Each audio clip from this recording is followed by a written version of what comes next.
Yeah, yeah. What it is, what it do is me and that boy, the impatient bull. Y'all know him. You see him. He was just at the game. He had a bird hat on. We ain't got to get into all that. Shout out to you, brother. How you doing?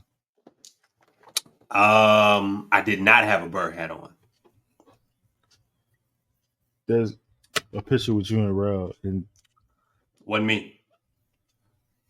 You know. They say you got about 23 doppelgangers in the world. yeah, So imagine how many you got in New Orleans. it's you and Grant Williams. Pardon me?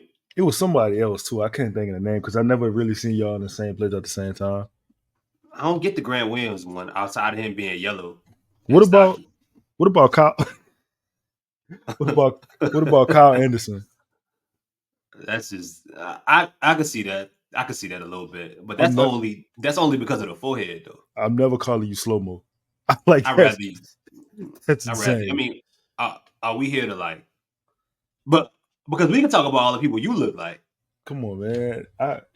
I'm this. We don't have to do this. We don't have to do this. It's an Come honest on, Mr. mistake. Butler. Mr. Who? Mr. Butler. That's crazy. As long as y'all not calling me what's your man name? What's the rapper from Larry June? As long as y'all stop calling me Larry June, we all right.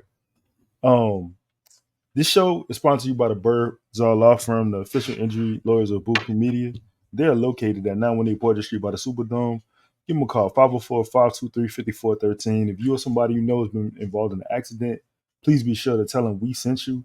But I cannot start this show yet without Being rich, one of the biggest keys to that is empowering your circle, empowering your family. Because you being rich and everybody else being broke next to you is only going to be so long before you jammed up. But if you can make an investment that empower them, they don't need to ask you for that. This is what I'm finna set up for y'all. Whoever ain't with this, don't even ask me for that. If you with this, I'm gonna make sure you gonna make more than you would anywhere else doing anything. Because you blood, you feel me? And this the way this go. And if you empower your family that way, it's just like my mom, my sister, they ain't asked me for that for years. Yo, make sure if everybody in your clique rich, your clique is rugged. And nobody will fall because everyone will be each other's crutches. Check this out, dog. What's that? Before we get into the show, Rick Ross is kind of coincidental. I supposed to play that clip. Rick Ross was interviewed by a young man standing outside in the cold the other day. It was 30 degrees on. Man's had a coat. And bro asked Rick Ross a question. He said, man, I'm a young entrepreneur. I'm just trying to find my way into the game. What advice could you give me? And Ross told that man, stay in the cold. Make sure you stay cold. You know how Ross talk when he started getting into his knowledge bag. Even though the brother was literally standing in the cold. The man 30-degree weather. And he told that man, make sure you stay cold. Now I understood what he was saying, but I feel like he could have used his words better. Anyways, check this out. We here because a report came out last week, which has had a report by Matt of HP Basketball. Basically said that Herb Jones was on the trade block. He said that Herb Jones was he wasn't on the trade block, but the Pelicans were interested in moving him due to insert various reason here. He said salary, which kind of threw me off a little bit because salary wouldn't be a reason why you moved him. It's a pretty team friendly deal he's on. Uh, um, but that's what we here to talk about, right? We're here to talk about is Herb Jones untradeable. Now, in that same metric, today a report came out by what's our good brother name? Mark Stein. Mm-hmm. Mark Stein reported, I don't know if you heard. What'd he say? Man, Mark Jones, Jesus Christ. Mark Stein said that Herb Jones is not, the Pelicans are not open to trading Herb Jones. He said it was relayed to me in a rather strong terms over the weekend that the Pelicans, contrary to one recent report, he basically just calls you out, Matt. One recent report are not fielding offers on defensive ace Herb Jones. But is Yo, that go ahead. is that what the report said, or did the report say that they were open to? They said open. That's true. Yeah, I mean, I could be open to trading some. I could be open to trading somebody. I could be listening to like currently right now. I'm looking through certain like job offers, so I'm open for certain offers, but I'm not necessarily actively looking. Right. Right, I'm not going out of my way looking, but I'm open to opportunity. I'm open to having conversations with people. So, I'll take it from here. I think this simply makes a really good conversation, considering the fan base um that we put content towards, or that we are around. To Love you guys. where, yeah, to where for some folks it's like no one's tradable, and we look at it as someone's playing so well or someone's playing so good. There's no way that you can trade them, and I don't know if we 100% necessarily see it that way. Although I think you and I both agree that we wouldn't trade her. I could see a scenario that would make sense to me in which they did. And that's really, I think, what this conversation is about. We're talking about value. And there's a lot of fun parts in talking about value when it comes to Herb Jones and where this team is currently at and trying to add talent and the ways they would have to go about adding said talent if they choose to at the deadline or beyond. So, this conversation can go in a lot of interesting ways. All right. One part of it, right? Call her a defensive ace. I don't think that's questionable. But Mhm. I told you something before we started this show, which I thought was interesting because I never looked this up. But Herb has a 113 defensive rating this year, which if you know about defensive ratings, they go in reverse. The higher the number, the worse of job you're doing. Now, here's an interesting thought about that too. Drew Holiday's at 112. Mhm. So, I don't I, like there was a stat last year where Herb was when Herb was on the floor, the defense was at a negative. Now I'm not saying that to Saul Herb's game because I mean if you know me, you know how I feel about Herb. I'm just saying that numbers are there to put things in perspective to give a deeper context. Sometimes numbers don't tell a whole story. Because in this case, that 113 for me, it don't tell a whole story of Herb Jones. Like it doesn't tell the spots that he covers up for this team. I'm with you in the fact that I wouldn't. So look, the deal, and just to give context to this whole thing, the deal was Jared Allen for Herb Jones or JV Jared Allen Herb Jones, probably plus a pick. Now, if you're asking me, and I said this yesterday on Propel Talk, if you're asking me, I don't think that deal moves the needle at all. If I'm going to trade Herb Jones, I'm going to trade Herb Jones for something that satisfies uh, my team in a like because you're not go get a player back that can do the things that he does. I think you probably I'm not saying Herb is going to come in 2 to 3 guys, but I'm saying like in order to fill his shoes on this team, you probably would need more than one person. Or you would need someone to do, if they can't replace what he does, which I don't think that there's many people that could, you would need someone that's giving you pluses in the areas which he can't, or which he Mm. isn't able to right now. You know what I mean?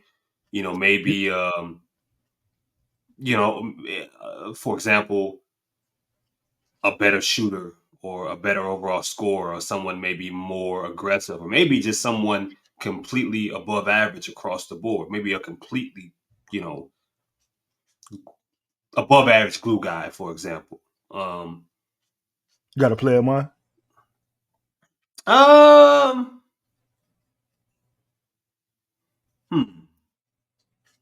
If you don't, that's cool. I was just trying to. I mean, off the top of my head, the only person that I can really think of, I hate the term spitballing, but brainstorming.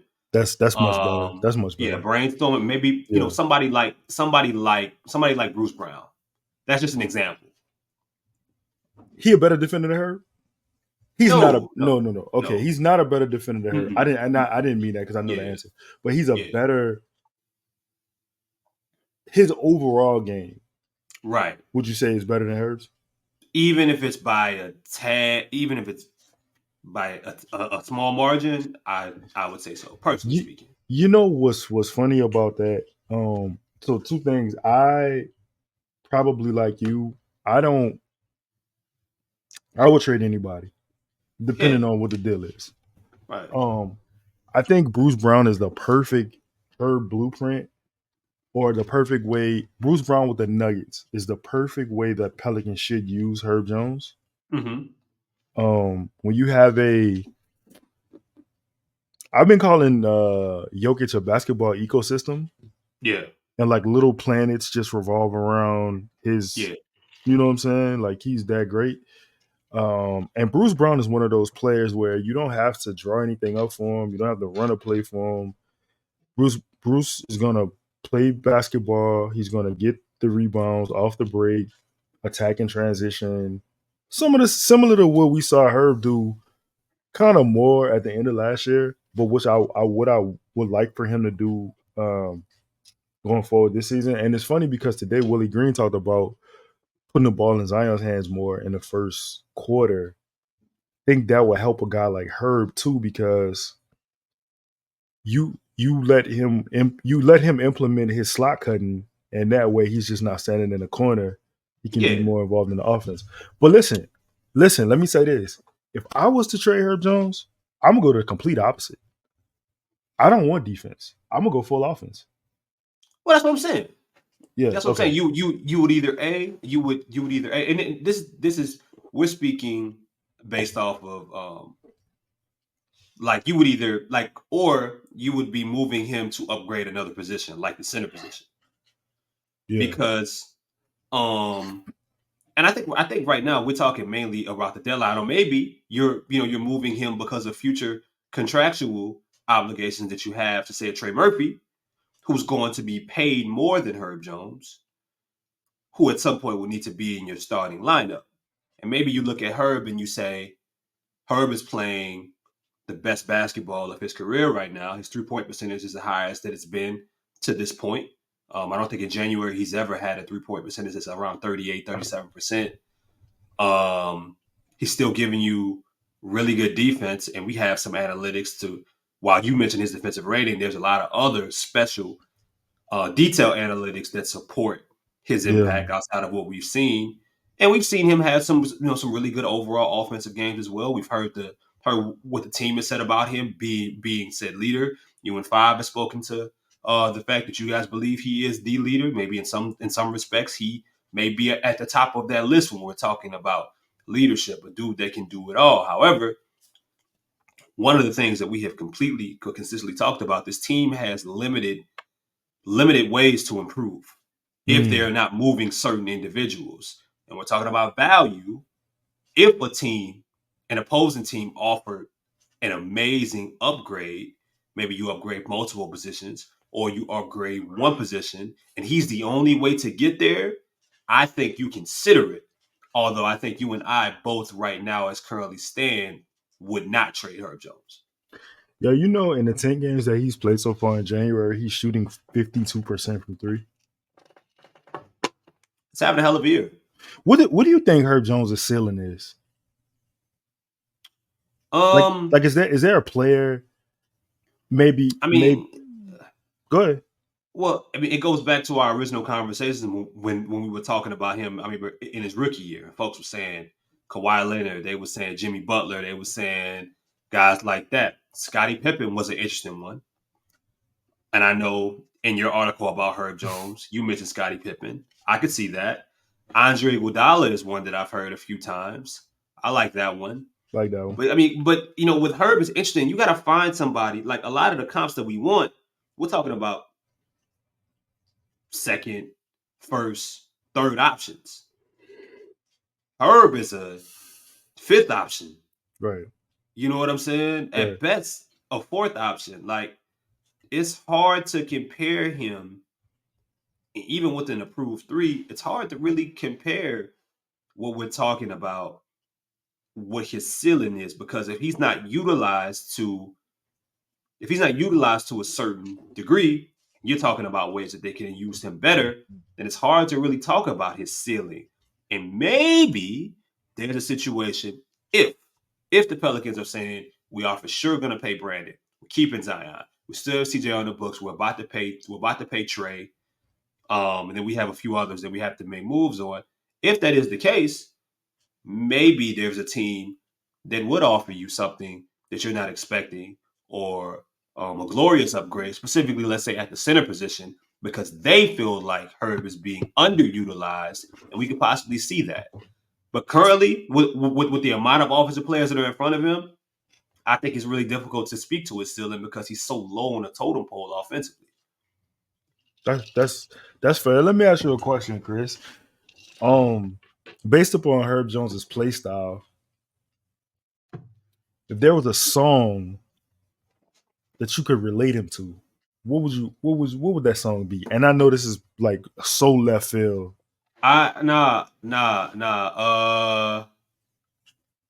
Man. Let's see. You ever heard what's that 3-6 Mafia song? Oh. Where Juicy J started off, Juice got weed, Juice got pills, Yeah. Juice got one. Come on. That's her? Yeah, that's her. And I think the chorus it's something about roll with it, man. I'm a show split it. Who run it? That's what it is. Who run it? Who run it? Okay. Okay.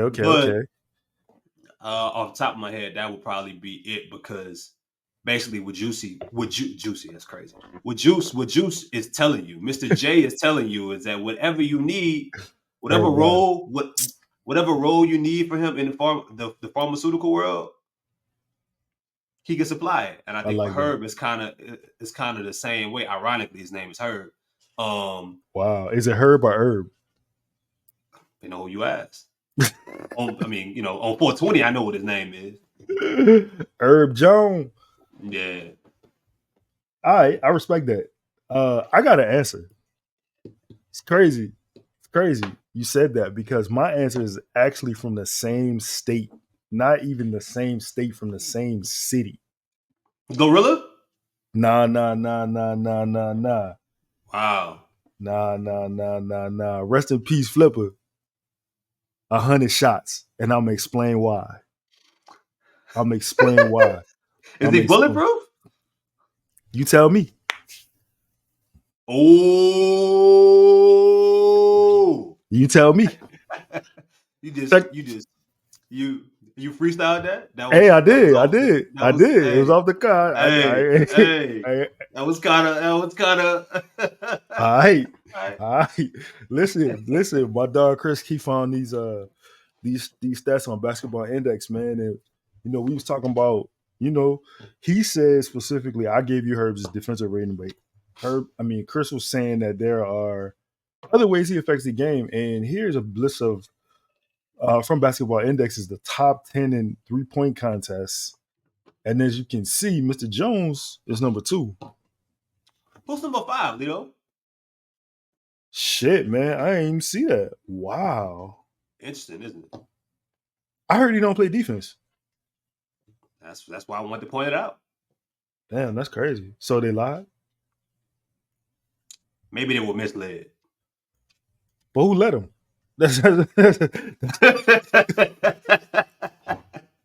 Herb Jones. Shout out to Daniel Tice, man. How you feel about that list? Like, what does that tell you? I guess. Well, it's a lot of random people on that list, but the thing Yeah. about Herb is that he's on. Yeah, it's a lot of random people on that list, and when you look at them, they're all role players. So it doesn't tell me a whole bunch, but when we go through some of the other things that Herb consistently finds himself, the names he finds himself around, the categories he finds himself, at the top of it, like that, for example, it shows that the eye test is matching, the numbers, for example. Because when I watch Pelicans games, when I watch Herb Jones, I see him contest a lot of shots without fouling. I see him block. He had, I think I did a show earlier in the year where he was like once or second when it came to block 3-point shots. So that doesn't necessarily surprise me. So, just kind of want to give a little kind of update. Basketball Index, they basically they push player ratings through a process called the LeBron. And the LeBron, I could explain it. Chris could explain it. I'm gonna let the professionals explain it. But basically, it's a player ranking based on performance. I feel like that might be the easiest way to describe it. No, No, I just was funny because I mean it's it made it seem like you was giving like this no. deep dive. I'm gonna keep that shit simple. I'm gonna keep it simple, man. But I'm gonna let the people at Basketball Reference tell you what the LeBron is. Take a. Taylor here from Basketball Index. Today we're going to break down BBI's flagship stat, LeBron. LeBron is an all-in-one metric that stands for luck-adjusted player estimate using a box prior regularized on-off. Now that's a mouthful, but put simply, it estimates how many points better or worse a player is worth compared to league average per 100 possessions, with 0 being average. So in 2021, the Joker led the league in LeBron being worth almost 7 more points than league average. Drew Holiday had a top 25 impact on his way to a championship, and Tristan Thompson was essentially a league average player. Furthermore, it can be broken down into offensive and defensive LeBron to better understand where a player's value comes from. For example, Ben Simmons and CJ McCollum had almost identical LeBrons in 2021. However, Simmons' value came mostly on defense, and CJ's impact came on the offensive end. LeBron is a great stat to quickly ballpark a player's impact and provides so much context that the traditional box score is lacking, and does so while adjusting for lineup and opponent quality, small samples, luck-driven coin flip outcomes, and player roles. If you'd like to learn more about LeBron or any of our other stats, head on over to bballindex.com. Hey, do you know that Joel Embiid scored 70 points tonight? Yeah, and then Cat dropped 62 and lost. That's crazy. Kevin That's Durant crazy. also hit a game winner. I did not know that. Yeah, breaking news. Hey, here's another question for you. Yep. Why do the Pelicans rely so much on role players? Like, why isn't the own? I asked this question yesterday to Justin. Why isn't the ball given to Brandon or Zion to be like, fuck it, gonna make it happen? Like, why do role players have so much of a say in this team? It's a good question. I think you probably have a bunch of different answers to that, like Zion's availability. Sometimes Brandon and Zion's both tendencies to be passive at times.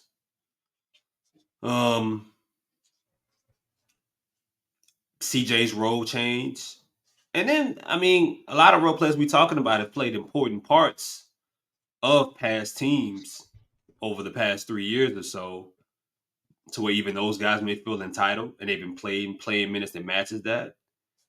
Then you got a couple first round picks you throw in there, then another one, and Trey Murphy that's expecting money, and you just got, like the last show we did, possibly too many players, all that feel worthy of having an opportunity to attack versus it being clear, this is 1, this is 2, this is 3, everybody else, y'all got to report to them whether you see an open shot you like or not. But wouldn't you, and I want to get back to the Herb show, but wouldn't you feel like the hierarchy or lack thereof should be the first thing that needed to be ironed out. You know what I'm saying? Like, Yeah. yeah, you should have to.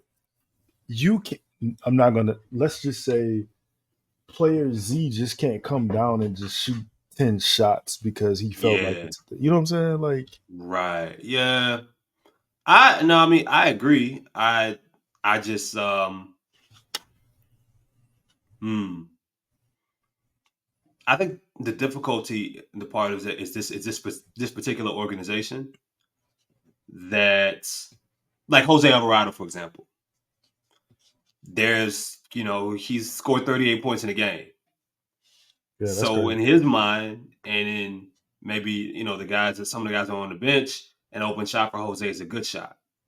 Even if it should mean pass the damn ball to whoever the stars are. Like he would have done, for example, in, let's say, his first few games being a Pelican. He was going to do whatever, like he knew his job was to get these other guys involved versus, this is my time to attack. And I don't know, man. I think you can maybe point to some of it being overexposure. Like the team relied on some of these guys for stretches that they probably shouldn't have needed to. Mm-hmm. Look at Najee, for example. Najee was a critical part of the offense last season around January. That's because people were hurt. And maybe the right people or the right things weren't being said to dial certain guys back into regular roles. I agree with you. But even if it starts at the top, I think the team had a lot of questions. And I would say that maybe it just wasn't the right messages being given at the beginning of the year to say, all right, I know what you were doing. I know what you like to do. But if we're going to win and these two dudes are healthy or this guy is healthy, this is how we're going to have to play regardless of what you did. They would have had to have wiped the slate clean.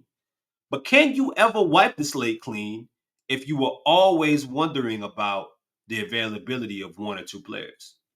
This is my last question about this, and then I want to get back to her. But Gotcha. As of January 22nd, excuse me, it's just January 20th, 22nd, 2024. Yep. You have health. You have had health Yep. from your main two guys. So Yep. at what point do you look at this and say, you know what? This should not be a democratic society of basketball. Like it's Well, on Twitter, the new thing that I won't just call them simply Brandon Ingram supporters, but what they call it is a kumbaya offense. that's funny. That's what they call it. A Hey, them dudes kumbaya funny, offense. man. Them dudes funny, Yeah. dog.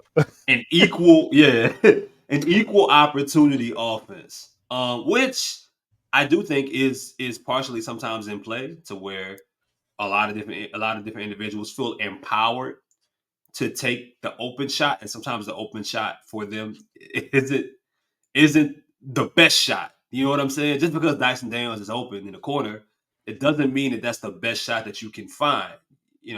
They want you to shoot that. We had these same conversations about Herb. So now, Lito, I think from that conversation that we had that you mentioned about Zion and the team and Willie saying we're making it an emphasis now to get him going early in the game. Well, now I don't give a damn what was going on. I think it should be an example now from the staff and from everyone. This is how we were playing. Now these guys are healthy. We got enough data with these dudes playing. This is the way we have to play. Right. That's the way it should go. Whether or not it will go that way, Well said, man. Very good segue back into the Herb Jones conversation. Yep. We're professional podcasters, if you all don't know. And before we get into this next segment, we got to get this out the way. DraftKings Sportsbook, an official sports betting partner of the NFL playoffs, is bringing you an offer that'll help make the playoffs electrifying. New customers can bet $5 on any game and get $200 instantly in bonus bets. Download the DraftKings Sportsbook app now and use code BOOT. New customers can bet just $5 to get $200 instantly in bonus bets. Only on DraftKings Sportsbook with code BOOT. The crown is yours. Gambling problem? Call 1-800-GAMBLER. Must be 21 or older in most eligible states, but age varies by jurisdiction. See DraftKings.com/sportsbook for details and state-specific responsible gambling resources. Eligibility and deposit restrictions apply. Bonus bets expire 168 hours after issuance. Terms at sportsbook.draftkings.com/basketball terms. Shout out to our brother, light skinned Jermaine, the bill collector, who said that he's going to be watching Friday. So I'm going to tell you that he's lying to you. So don't expect him to have a Friday update by tomorrow. You know, he's never seen Friday. I don't know if you know that. Okay, cool. You know, we had this conversation before, and I don't really put it past him. And to be honest, I don't think he needs to watch it now. I'd rather him just not watch it and just live in disbelief the rest of his life. I don't want him to watch it now. Watching a movie 30 plus years. What is it? Is it 23, 28 years later? And just Jermaine, what the fuck you been 29. doing your whole life where you've never seen Friday? It's on TV every day. He grew up in the era even before, like he's of age. Like he remembers before DVR. He remembers he had a VCR in his house. Yeah, man. He I don't never know. saw Friday. He We never gotta- never stumbled into Friday being on. It was like, oh, that looks nice. That looks good. We gotta pray for our brother, man. I can't believe it. Like I just actually go back to Justin now. It's no more Jermaine until you know Until he who watches Friday? Smokey is. Yeah, like or at least give me a quote, like something. Who's Big Perm? Big Worm. I know it. I want to throw him off if he watches this. That's why. That's why I would just start saying the wrong shit. But listen, we got the top 10 on ball defenders in the LeBron stat. D LeBron, excuse me.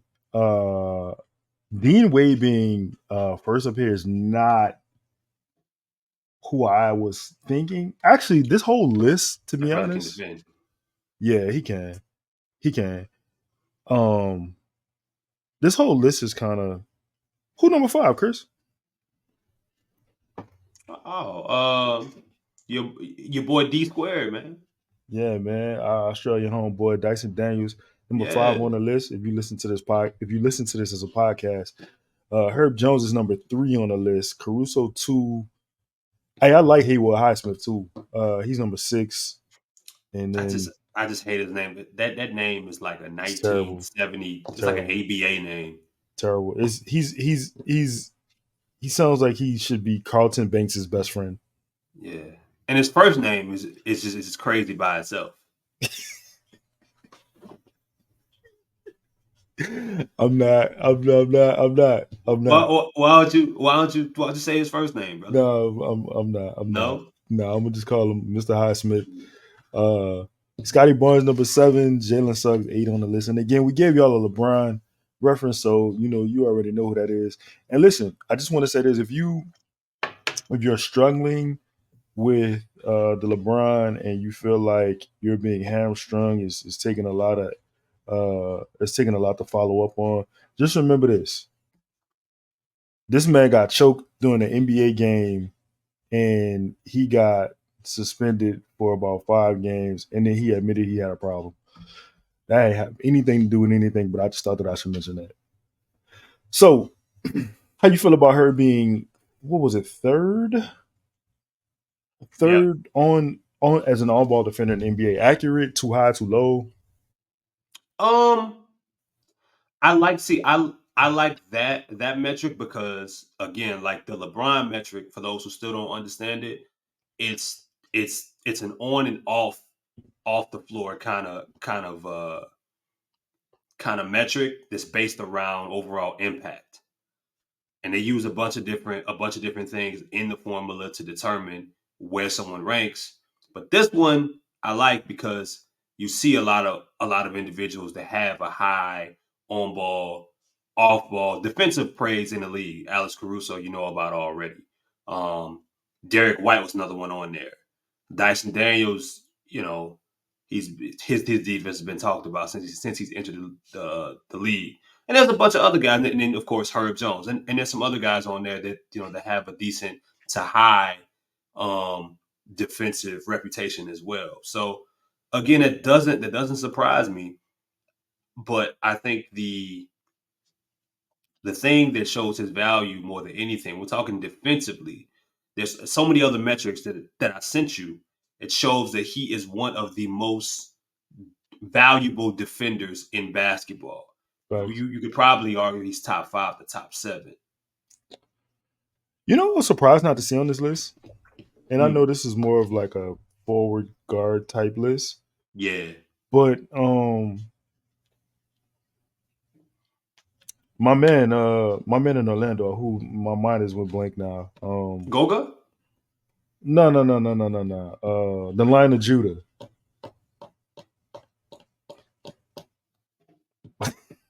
Jonathan Isaac. Thank you. I don't think he's played. He hasn't played a lion's share of minutes. It's not Wow. like he's out there playing 25, 30 minutes a game. So I think that's kind of difficult for him. He's getting 10, 15, 16 minutes, not the minutes that we were used to that led to him getting paid that original time, or that made him a name in the Is league. is it because of injury, or is it because Goga is and Wendell Carter have eaten up his minutes? Well, he's not really a center. I think that might be more of a Wagner thing.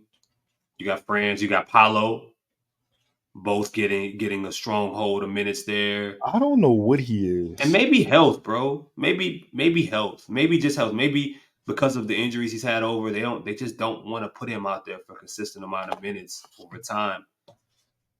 I can't answer that 100%, but that's No doubt. That's cool. And no disrespect to anybody in Orlando, but I just don't watch Orlando Magic basketball like that. So I just, you know what I'm saying? Lastly, the top There 10 we go. third-year players in the LeBron. For the people who are listening in a podcast, I'm going to read the list out to you. Scotty Barnes is 1. Franz Wagner is 2. Do you like how I pronounce his name correctly? And I didn't say Wagner. Yeah, you said Wagner. Good job. Yeah, thank you, bro. I appreciate that. I'm cultured. Number 3, Alperine Sengun. Ooh. You've been practicing your vowels and your syllables, brother. No, contrary to probably believe, I have degrees and I'm smart. I just don't like to play one on the internet. Okay. Herbert Jones is number 4. Evan Mobley, the generational talent that I wish my team could have drafted, is number 5. Jalen Suggs is 6. Austin Reeves, Austin Reeves is 7. Sam Hauser is 8. Jordan Goodwin, I have no idea who that is. I'm not even gonna lie. Jalen Johnson is 10th. What jumps out at you about this list? That there's a lot of these dudes are having breakout years. And Herb is just here. Mm-hmm. Like, but a lot of these dudes are having their best years, or they're contributing, to winning basketball. Like Sam Hauser, for example, is a big part of what Boston, of Boston's bench production. Can even fill in and play some starting minutes if someone's out. He's been huge for them. I think Jordan Goodwin's in Phoenix, and we know how slim their bench is. Jalen Johnson, he's one of the dudes that Atlanta said next to Trae Young that they wouldn't trade. Untouchable. Having a breakout year. Austin Reeves having a solid year. Out of the starting lineup, in the starting lineup, regardless, still been very productive, contributing to the games that they do win. Jalen Suggs, written off. Wouldn't call it a breakout year, but it's playing really good basketball on a team that I believe is still over 500. Evan Mobley, he's been hurt, so that's kind of tough. As of late, we know about Herb. Sengun, enough said, breakout. Baby Franz Joker. Wagner, breakout. And Scotty Barnes. Toronto. Scotty Barnes is playing so well. And I know that they're thankful he's playing so well that they were able to get questionable value for both Pascal Siakam and OG Anunoby for what they traditionally would ask for. But he's playing so well, they were able to do that, and probably nobody cares because you can build around Scotty. He's playing that great overall. He's that valuable. So if Herb's around those guys, Yeah, it's telling you how valuable he is. I feel like Toronto won. Not one. I feel like both teams won that trade. I can see that. When I feel like the Knicks got what they wanted in OG, and I feel like Toronto got a young guard and quickly, and you got a front court player in Barrett who is from there who will get the crowd, you know what I'm saying, get the fans excited. And in the second trade, Shout out to 49. yeah, shout out to 49. That boy look just like Rob 49. In the second trade, Siakam and Tyrese are gonna be so good together. It's not even gonna be. They gonna mesh seamlessly. Like that shit is gonna work. I know people were questioning the fit because Siakam's kind of a non-shooter, but bro, Tyrese is another one of those guys who's a basketball ecosystem. Like it's Yeah, gonna. you don't question him. You just add the talent and you let him figure it out. Yep. So, but yeah, I mean that's how good Scotty's been. That they were able to do that. Because remember what they were asking last year for Pascal and OG. You know, now they were. You know, now it doesn't even. I'm sure a good majority of the people in Toronto don't care because Scotty's playing like a superstar. Let that be a lesson learned from anybody. The longer you wait to make a move, the less you get. The trade's gonna spoil, the picks are gonna spoil, and all those other things. But I do want to give a shout out to her for just being in this mix. You got guys on this list, man. Like Scotty Barnes is a rookie of the year. Franz is playing out of his mind. Chris, me and you had a conversation about who was better between Franz and Tyler Hero when we did the yeah, man. And I'm still not sure if we know. Me neither. Still not sure if we know, but that's how good Franz is playing. Like, it's playing to even be compared. Like Herb, we're talking Herb is being compared. Like, look at the guys that he's surrounded by right now. We're talking some really good overall. We're talking franchise pillars. Like these people are either the most important. You know, we're talking about top 2 overall picks, number 3 options. We're talking about dudes that are in the no trade list for certain guys. We're talking about number 1 options, number 2 options, franchise leaders, franchise leaders at this point. For Herb to be where he fits right now on the contract, the fun part about this conversation, Lito, because that also is an interesting element. Herb may have the most valuable contract in basketball. Just because he's not getting paid shit for the production that he's giving you based on the opportunity and the volume that he gets. You know what I'm saying? That's good for the Pelicans, but it's also good for teams that may be looking at him and saying, we would like that on our team, and we think we might be able to do a little bit more with him as a player. Herb's an interesting guy, man, because I go back to that question you asked me about his ceiling. We don't know. Yeah. We really don't know. And it's unfair to say because it's unlikely that he'll ever get the opportunity with the Pelicans as constructed to really show. I agree. I think he got more to his game than he is allowed to show. Absolutely. I just, I wish. I just want the Pelicans to stop putting him in the corner. That's pretty much my main gripe. You consider him a non-shooter, bro. He's had a stretch where he's been knocking down some timely threes, and I feel like, look, the sweet spot for Herb is 2 to 3 a game. Like once it gets over that, I'm a little bit iffy on the percentages. Mm-hmm. I think the data will tell you also that 2 to 3 is where he needs to be. Preferably 2, because listen, if Herb Jones makes 3 threes, he's done everything that he needs to do. He's done his job. You don't need to, you don't need to look at him for more. Like he's done everything he's supposed to do in that scenario, bro. So, yep. Man, that's all I got, bro. You got anything? That's it for me, dog. Man, well, Herb, if you watch the show, bro, I just got one thing I want to say to you. First on the win, to say that this has been a crazy 24 hours for your guys, to win on the road in this environment when there were doubts. Sherm, what does it mean to you? I want to thank the Lord. I want to thank Coach Harbaugh. Fucking love you, man. Love the shit out of you, man. Did this for you. For this university. Love the shit out of you, Herd, man. We do this for you. Do this shit for you, man. Peace.